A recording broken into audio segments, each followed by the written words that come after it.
Assalamualaikum warahmatullahi wabarakatuh. Ya. Bapak Ibu, Saudara ASN yang saya hormati, ya. Jadi melanjutkan pada video yang lalu, ya, kita akan mencoba untuk mengisi sharing untuk yang namanya Sistem Informasi Pelaporan Harta Kekayaan ASN, atau sering kita kenal dengan LHKASN, ya, LHKASN, atau juga dengan istilah Siharka. Jadi Bapak Ibu dan juga Saudara ASN sudah mengetahui kewajibannya, salah satunya untuk melaporkan harta kekayaan tersebut. Itu pada video yang lalu sudah saya jelaskan dasar hukumnya apa, dan juga bagi mereka yang lupa password itu caranya gimana, sudah ada pada video sebelumnya, ya, karena memang 1 tahun sekali kita mengisi. Dan ternyata juga tahun 2002 ini ada dampaknya bagi ASN yang tidak mengisi pada Siharka. Itu salah satunya pada PP, ya, dalam penghasilan. Baiklah Bapak Ibu yang saya hormati, barangkali saya mengingatkan kembali, ya, kita sharing ini pada tahun 2020, ya, dan tahun 2021 saya sudah mengisi ini datanya. Tinggal yang tahun 2022 juga saya sudah mengisi pada tanggal 23 April yang lalu, ya, ini. Nah, ini Bapak Ibu yang belum mengisi tentunya tidak akan muncul seperti ini, ya. Nah, nanti biasanya untuk mengisi pada tahun 2022 ini Bapak Ibu tinggal klik laporan baru. Dan kalau sudah Bapak Ibu selesai mengisi seperti biasa, ya, ini akan muncul nanti seperti ini sebelum kita klik kirim ke inspektorat. Kalau Bapak Ibu sudah yakin nanti data-datanya, ya, Bapak Ibu tinggal klik kirim ke inspektorat. Karena kalau sudah mengklik yang tanda merah ini tidak bisa kita edit kembali. Ini saya sebagai contoh akan sharing kembali menjelaskan bagi Bapak Ibu yang belum memahami. Ini saya akan edit dulu, ya. Nah, akan muncul seperti ini. Kemudian Bapak Ibu juga periksa data untuk pribadi ini apakah sudah sesuai atau belum. Jadi kalau belum, silahkan diedit, ya, edit kembali. Kemudian kalau sudah yakin tinggal disimpan, diklik. Nah, kemudian juga untuk data keluarga, nah, akan munculkan seperti ini. Kalau bagi mereka yang sudah mengisi di tahun 2020, 2021 itu akan muncul, ya. Tinggal klik yang warna hijau ini. Kalau bagi mereka yang belum sama sekali mengisi, tinggal klik input baru dan kita mengisikan, ya, klik data-data. Ini kita klik yang tanda hijau ini, reload tabel. Nah, ini saya sudah mengisi, ya, data keluarga, misalkan data istri atau suami. Nah, ini seperti biasa. Kalau misalkan nanti ada perubahan, ya, ada yang salah, tinggal di input baru, nanti dimasukkan data yang baru. Nah, seperti ini Bapak Ibu, ya, tinggal diklik kemudian kita simpan. Ini karena data untuk contoh ini sudah selesai, ya. Dan kita lihat lagi data anak, ya. Kita reload kembali ini yang warna hijau. Nah, ini sudah muncul. Nah, kalau misalkan nanti ada perubahan, ya, misalkan ini yang tadinya di tahun 2021, ya, misalkan ini Muhammad belum ya, masih mahasiswa, statusnya sekarang sudah, maka tinggal nanti di input baru. Nah, kemudian data yang ini dihapus, ya. Jadi seperti ini misalkan diketik lagi misalkan namanya data ya. Ini sebagai contoh, nanti datanya dan pekerjaan ditulis yang baru kemudian disimpan, ya. Akan bertambah nanti menjadi 3 dan yang tidak diperlukan kita hapus klik.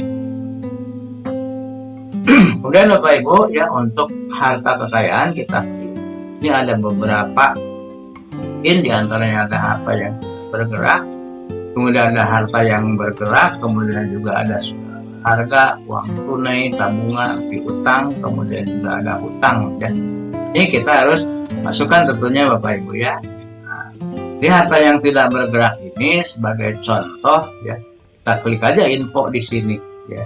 Nah, ini Jadi biasanya itu yang paling mudah adalah ada pada saat kita membayar pajak bumi dan bangunan ya, ada kikitir ya, kita sebutkan kikitir, di situ ada ya. Ini sebagai contoh saja, mohon maaf sekali Bapak Ibu ya, ini sebagai contoh ya.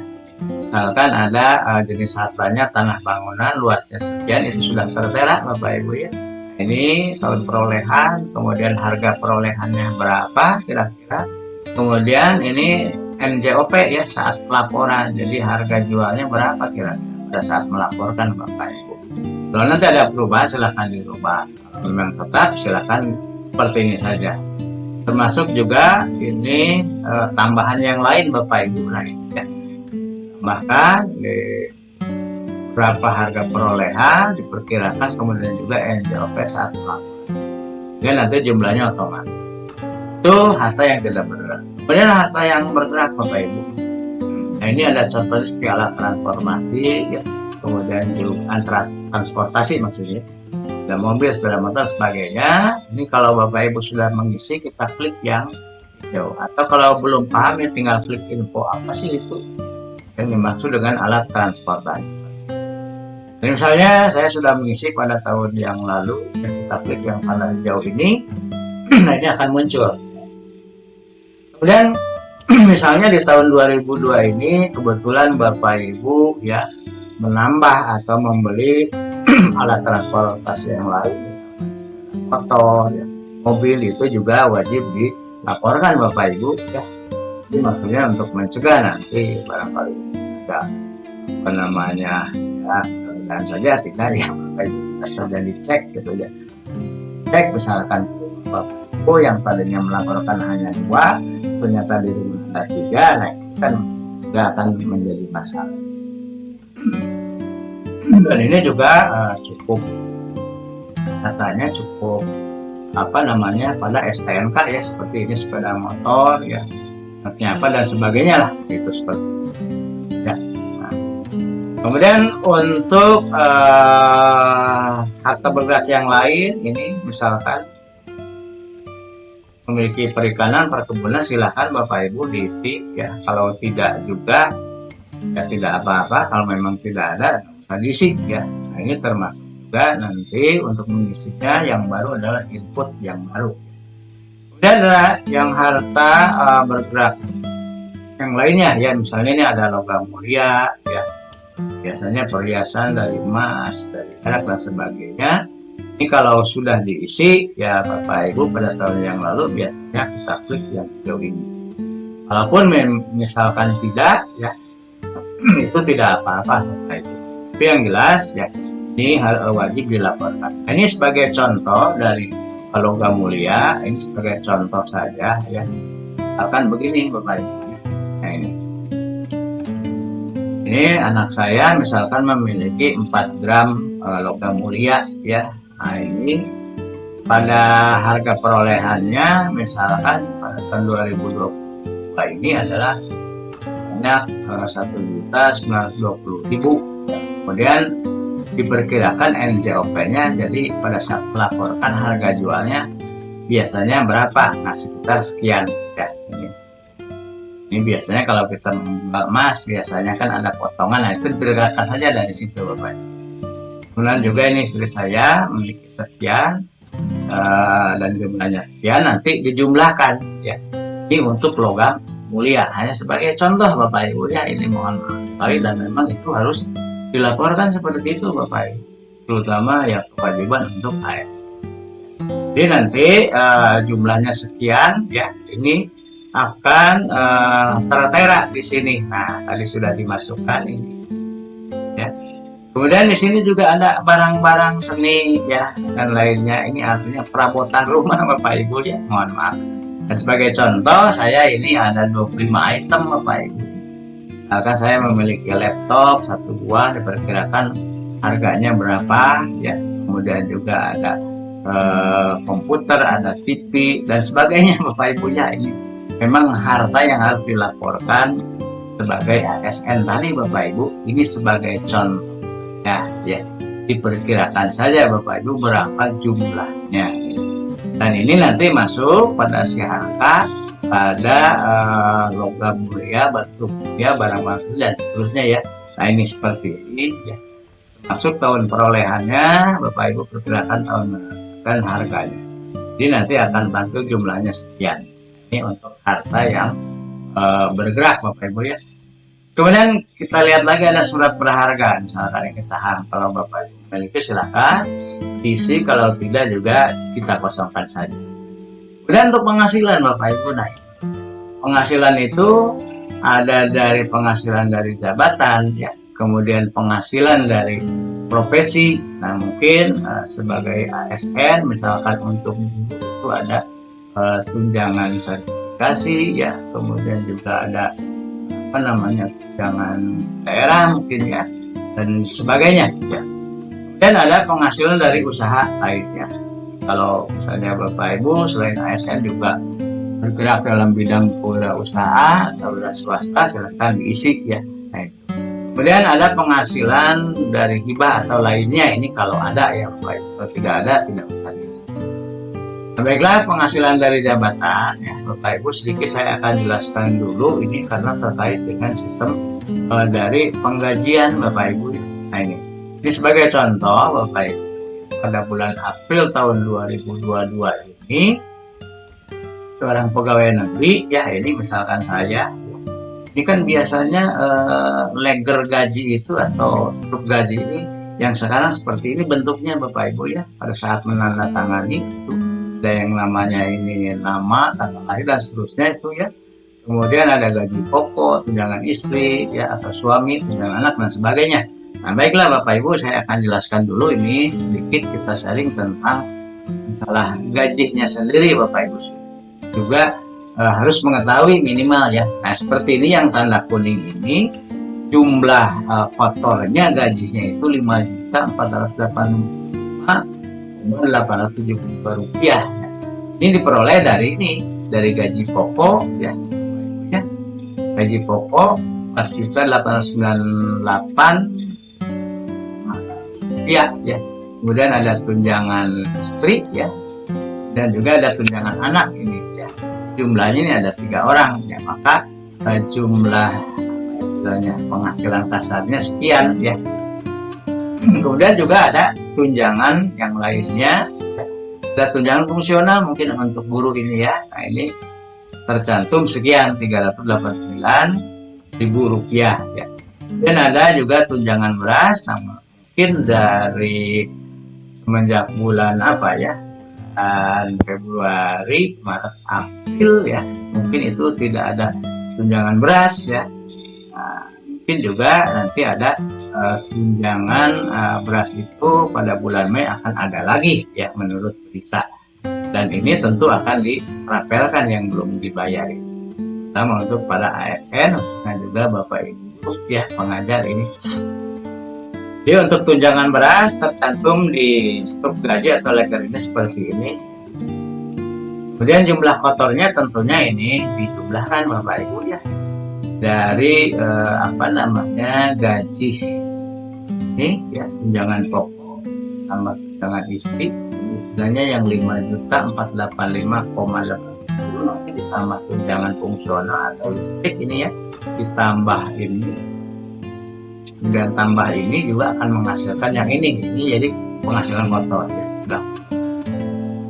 Kemudian juga yang terpenting Bapak Ibu, ini jumlah potongan berapa ya.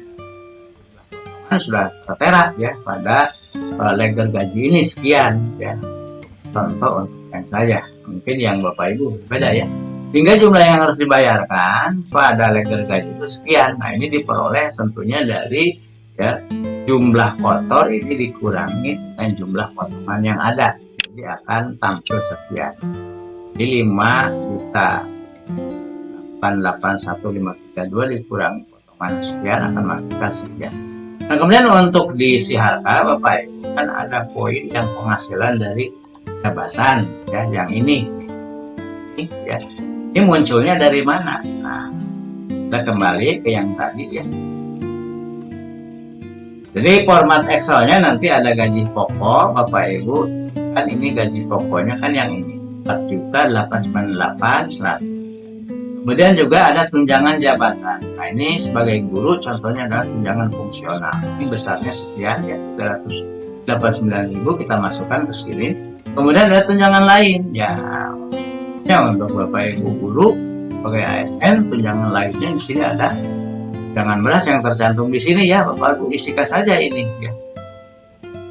6.562 dengan 98 masukkan ke sini. Kemudian juga untuk potongan sudah jelas ada di sini sebesar 565.432 rupiah. Kemudian untuk penghasilan bersihnya Bapak Ibu tentunya dari poin 1 ditambah ya gaji pokok tambah poin 2 ini tunjangan jabatan ditambah poin 3 tunjangan lain nanti dikurangi dengan potongan yang ini dan akan menghasilkan ini. Dan ini ternyata sinkron dengan apa yang tertulis pada letter gaji. Dan yang inilah nanti akan dimasukkan pada harga Bapak Ibu. Jadi perhitungannya dari letter gaji untuk apa namanya tunjangan jabatan dan yang lain. Kita kembali pada letter gaji ya. Jadi nanti kita edit ya. Ini sementara saya ini gaji pokoknya pada tahun 2021 adalah 5 ini per tahun Bapak Ibu ya. Jadi sudah dikalikan ini per tahun. Saya punya data Excelnya yang tahun lalu ya, nanti yang akan tahun sekarang akan dirubah kembali ya. Nah ini untuk penghasilan ya Bapak Ibu. Ini nanti kan itu kan per bulan ya. Nanti dihitungnya yang dilaporkan pada SIARKA adalah tahun ya. Jadi kalau misalkan nanti gaji pokok saya tadi tertera yang dari perhitungan ini ya, 4 juta ya 898. Nah, dan kita lihat ya, ini dari penghasilan seluruhnya ini ya, tapi ini per bulan ya, karena selama 1 tahun ini kan per bulannya berapa yang dari rumus H66 yang ini Bapak Ibu bagi dengan nanti per bulannya berapa, kalau per tahunnya sekian tinggal dikali 12 ini untuk penghasilan dari jabatan. Jadi kalau misalnya gaji pokok saya untuk yang sekarang kita isikan saja nanti ya, atau nanti kita hitung dulu dari yang tadi perhitungannya ya. Jadi kalau misalnya dalam 1 tahun berarti yang gaji pokok ini tinggal dikali 12 ya.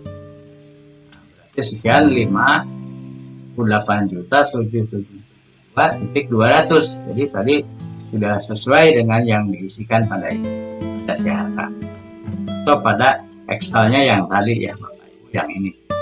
Kemudian ada tunjangan jabatan ya. Tunjangan jabatan tentunya dari yang tadi itu Bapak Ibu ya. Tunjangan jabatan ini. Nah ini tunjangan jabatan 389 kalau sekarang, berarti kalau selama 1 tahun tinggal dikalikan saja dengan 12 ya. Tinggal dikalikan dengan 12 jadi sekitar 4.668.000 ya Bapak Ibu. Nah ini nanti tinggal di dirubah ya, karena ini memang ada penurunan ya, dari sini. Ini kita ganti saja Bapak Ibu ya. Jadi kita edit, kita klik input yang baru. Nah ini Bapak Ibu ya, tinggal diubah tunjangan jabatannya tadi saya sudah peroleh itu sekitar sekian ya. Kita lebih masukkan, kita copy paste saja tapi tidak pakai titik. Nah ya. Kemudian ada tunjangan lainnya, ini sudah sesuai atau belum ya. Untuk tunjangan lain adalah ini sama ya Bapak Ibu untuk 1 tahun kalau dalam SIARKA.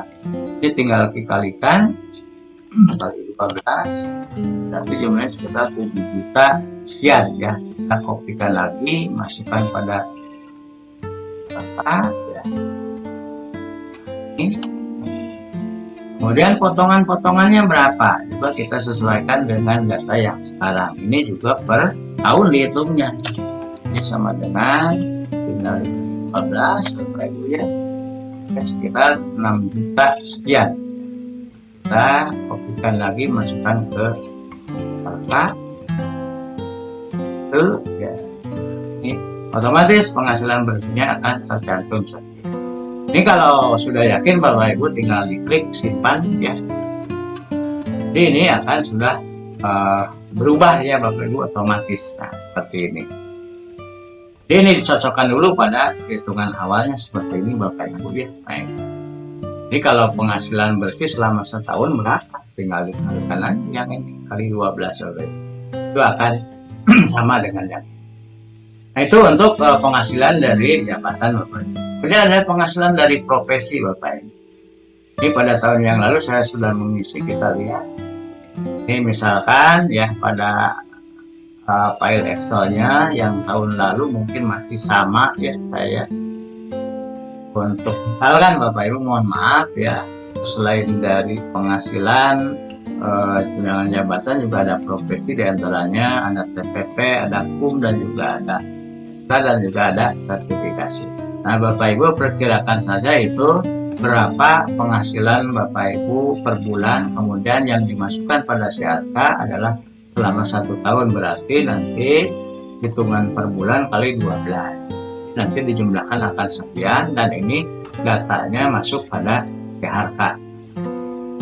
Biasa saya masih sama lah jumlahnya dengan tahun yang lalu ya Bapak Ibu ya. 8 juta sekian itu ya. Disyaratkan juga akan sama. Itu untuk penghasilan dari profesi. Kemudian untuk penghasilan dari usaha lainnya, ini sebagai contoh ya. Misalkan saya ada pekerjaan sampingan ya Bapak Ibu. Misalkan apa sajalah, Bapak Ibu juga masukkan. Kebetulan saya sebagai contoh ya pekerjaan sampingan per tahun itu menghasilkan berapa bersihnya. Ibu silakan diisi. Kalau ada perubahan nanti tinggal diubah kembali. Ya, tinggal di input yang baru. Dan yang ada tinggal dihapus. Kemudian penghasilan dari hibah atau lainnya ini juga kalau ada. Kalau tidak ada, kosongkan saja. Kebetulan saya tidak ada dan dikosongkan ya Bapak Ibu. Kemudian ada penghasilan dari suami atau istri ini yang bekerja. Ini biasanya ada misalkan Bapak Ibu ya suami istrinya dua-duanya itu ASN ya. Nah melaporkannya gimana? Ya, awalnya tetap seperti itu Bapak Ibu, tapi untuk yang dari suami tentunya yang penghasilan dari istrinya yang ini yang diisi ya, jangan dua-duanya ya itu. Kalau nanti istrinya sebagai ASN juga melaporkan seperti biasa tadi, cuma dalam penghasilan dari istri, nah ini dimasukkan di sini berapa? Itu Bapak Ibu ya. Oke. Itu untuk penghasilan dari jabatan dan juga dari dan yang lainnya. Kemudian ada poin pengeluaran Bapak Ibu. Nah, ini Bapak Ibu diperkirakan saja ya. Kira-kira per tahun itu yang pengeluaran untuk pupuknya berapa? Sebagai contoh Bapak Ibu kan membayar listrik, membayar misalkan airnya dari PDAM dan sebagainya, itu berapa? Itu diperkirakan dalam jangka 1 tahun ya Bapak Ibu, termasuk juga misalkan membiayai anak, kuliah, sekolah dan sebagainya, diperkirakan berapa. Itu perkiraan Bapak Ibu sebagai ASN, khususnya Bapak Ibu guru yang mengetahui, silakan diisi di sini, jangan dikosongkan. Kalau sudah selesai nanti disimpan. Nah ini sudah selesai Bapak Ibu untuk pengisiannya. Ya. Nah kemudian kalau ini ada keterangan pelaporan ya, karena dari tahun 2020, 2021, 2022 berarti katakanlah diisi kotak yang ini pelaporan ketiga Bapak Ibu. Kemudian kita klik selesai dan lihat laporannya.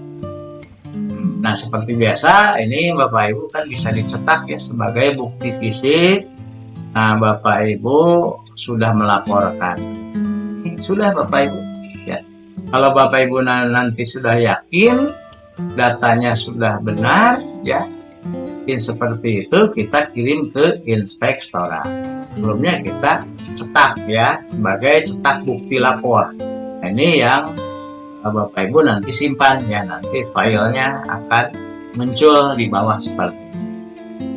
Nah, ini Bapak Ibu simpan, kita buka juga akan sama seperti tadi yang sudah dilaporkan di web CHK-nya Bapak Ibu ya. Nah, ini juga ini disimpan Bapak Ibu. Jadi nanti secara ini tahap input ya, jadi belum diverifikasi, jadi karena belum dilaporkan ke inspektorat. Tapi yang terpenting Bapak Ibu ini sebagai bukti fisik Bapak Ibu sudah dan melaporkan ya melalui web CHK. Ini disimpan Bapak Ibu ya, sebagai data Bapak Ibu, bukti fisiknya sudah mengisi data itu. Nah itu ya Bapak Ibu, mudah-mudahan untuk pelaporan ini CHK hanya sharing dan mengingatkan Bapak Ibu semoga bermanfaat ya. Dan juga selain itu juga bisa melaporkan via file Excel-nya yang memang sudah disediakan, ini hampir sama Bapak Ibu. Ya, seperti itu. Nah, demikian mudah-mudahan dapat bermanfaat. Assalamualaikum warahmatullahi wabarakatuh.